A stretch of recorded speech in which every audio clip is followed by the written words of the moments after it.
Welcome to lesson 57, where we're going to practice identifying like terms. So watch me as I model these 3 things and think about how you can demonstrate the same 3 skills in your practice. First, that you can identify when terms are like terms and not like terms. Then, can you combine the like terms in expression? And finally, can you simplify that expression using your order of operations? Jenny has 4 bags of Macintosh apples. Anya has 4 bags of apples. Each bag have the same amount of apples. We're going to write an expression for the total amount of apples they have. So let's use our solve strategy, and in the first step, we're going to restate that problem. So they're pretty much asking us to write an expression in simplest terms for apples. That's it. This is what we know. We know Jenny and Anya have 4 bags of apples. And we know the bags have the same number of apples inside. We just don't know the number of apples per bag. So that's going to be our variable. So this is our plan. First, I'm going to create a visual of Jenny and Anya's bags of apples. Then I'm going to look for those like terms, what's the same, and rewrite the expression by combining like terms. I want you to watch how I visually combine them and express that. And finally, I'm going to simplify the expression using any order of operations. Now, this might not be true for every single problem, but we want to have it in there just in case. All right, let's start by representing what we actually see in the problem and see if we can identify those like terms. So we have Jenny, and we know she has 4 bags of apples, and Anya also has 4 bags of apples, and we know it's the same amount. So let's write an expression for how many total. So let's try and just visualize this for a second. And I'm going to pretend here's Jenny's bags. Here's her 4B. And Anya also has 4B. And I know that every single bag has the same amount. So I can actually combine all of these because they're all the same. So we're going to combine like terms. So I can combine all of these together and say I have 8B. So that's going to be my expression. I'm going to reduce this down to just one term. So instead of 4B plus 4B, I'm going to simplify this to 8B. The total number of apples, where B is the number of apples per bag.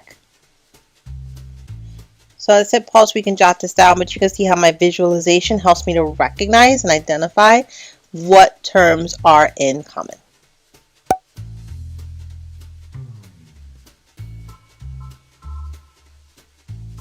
Math Marvels, I want you to see how I look at this problem and simplify it.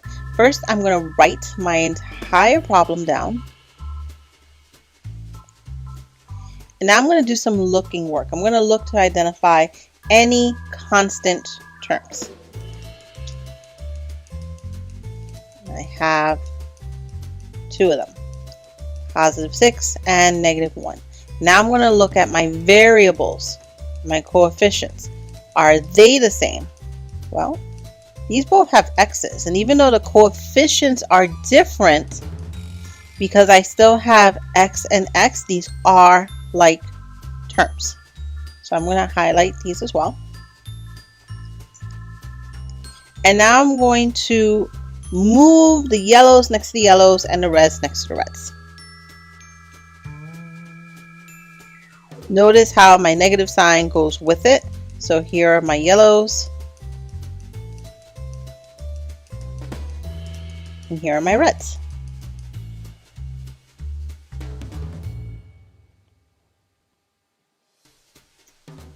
Okay, so I still have 4 terms, but watch how I'm going to combine the ones that are alike down to one term. That's my goal.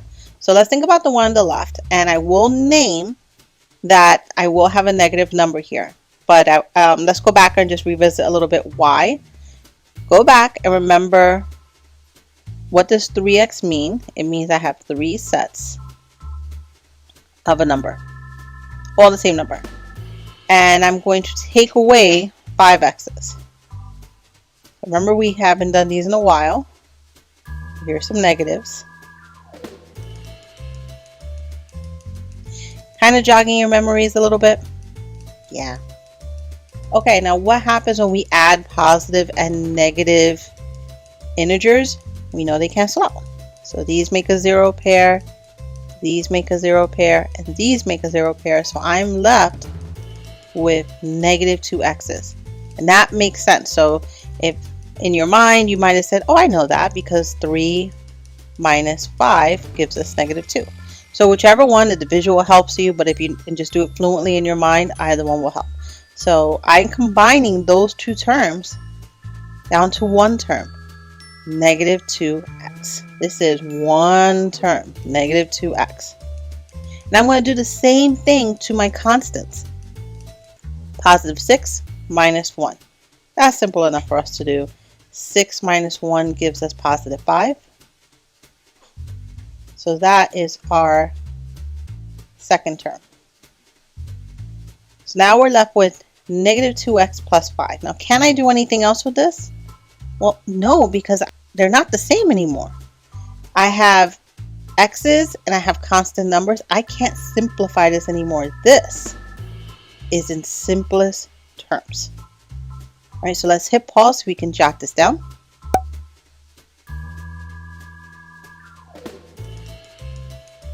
And again, before we go to the next example, notice what I did. I ID'd my constants and my like variables. I ID'd them, I identified them. Then I rearranged my expression. And once I rearranged my expression to put the things that were alike next to each other, then I simplified by combining like terms. I added them together. And that means you have to really be careful with your positive and negative integers. Let's try one more together. We're going to do the same 3 steps again. Negative 12y plus 4 plus 8x plus 5. All right, so let's start with our constants. That's the easiest one to identify. Positive 4, positive 5. Okay, now we're going to look at our variables. So always constants first. Let's look at our variables. And I see 2 different ones. I see y's and I see x's. So those are not the same. So I'm going to have them in different colors. So that really matters. That's going to matter in these examples. All right, so let's rearrange. Let's put the things that are the same next to each other. 4 plus 5 will be next to each other since they're all constants. Minus 12y, which is going to stay blue.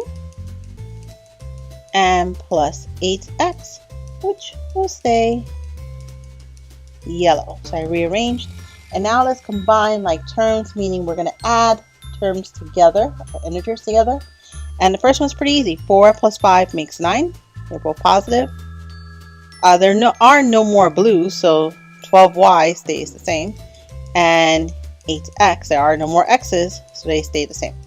So here we go. I cannot combine anymore. This is my expression in simplest form. It is now simplified down to 3 terms. So I went from 4 down to 3. And again, scanning again, I have a constant, a y, and an x for my terms. We have to stop there.